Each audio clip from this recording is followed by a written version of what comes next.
പബ്ലിക്കിലെ ചാൻസിന് long എന്ന് പറയുന്നത് ഞങ്ങളുടെ ഫീച്ചർ അതായത് ജെന്യൂൻ ലെതർ ഇന്റീരിയർ വേണ്ടിയിട്ടാണ്. പ്രീമിയം വണ്ടികൾ ബെൻസ്, BM, ജാഗ്വാർ തുടങ്ങിയ പ്രീമിയം വണ്ടികളെല്ലാം ലെതർ ഇന്റീരിയർ ചേഞ്ച് ചെയ്യുന്നത്. കൂടുതൽ ഇപ്പം ഉള്ള വണ്ടികൾ വെന്റിലേറ്റഡ് സീറ്റ്സ് ആണ്.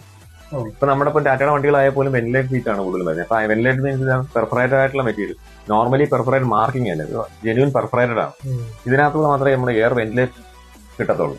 അപ്പൊ ഏത് കളറിലായാലും നമുക്ക് വെന്റിലേറ്റഡ് സീറ്റിന്റെ ഈ ventilated material, perforated material available ആണ്. അതേപോലെ ഇന്റീരിയർ ചെയ്യുന്നതിനകത്ത് റൂഫ് ലൈനിങ് ചേഞ്ച് ചെയ്യുന്നുണ്ട്. വണ്ടിയുടെ റൂഫ്, ഇന്നർ റൂഫ് ലൈനിങ് മിക്കവാറും നമ്മുടെ പ്രീമിയം വണ്ടികൾ കാണുന്നത് കൂടുതലും interior changing plus roof lining changing ആയിരിക്കും. നമ്മുടെ ക്ലൈമറ്റിൽ റൂഫ് കംപ്ലൈന്റ് വരും. മിക്കവാറുള്ള ആൾക്കാർക്ക് കൺഫ്യൂഷൻ ആണ് ഇപ്പൊ ഈ വെന്റിലേറ്റഡ് സീറ്റ് ചെയ്യാൻ പറ്റുമോ, അതായത് വെന്റിലേറ്ററും ആയിട്ടുള്ള സീറ്റ്, ഹീറ്റ് ലൈനിങ് ഉള്ള സീറ്റ്, പ്രീമിയം വണ്ടികളുടെ സീറ്റ് ഇളക്കിയാൽ എന്തെങ്കിലും എയർ ബാഗ് ഇഷ്യൂ ഉണ്ടാവും. അതേ കണ്ട കമ്പനി വരുന്ന അതേ ഒരു പാറ്റേണിലും സ്റ്റൈലിലായിരിക്കും അതിൽ യൂസ് ചെയ്യുന്ന ത്രെഡ് ആയാലും ഫോം ആയാലും അതിന്റെ ഇന്റീരിയർ ചെയ്യുന്ന എല്ലാ വർക്കുകളും ആ കമ്പനി ചെയ്യുന്ന അതേ ഒരു പെർഫെക്ഷനിൽ ആ ഒരു സിസ്റ്റത്തിലാണ് നമ്മൾ ഫുൾ ചെയ്യുന്നത്.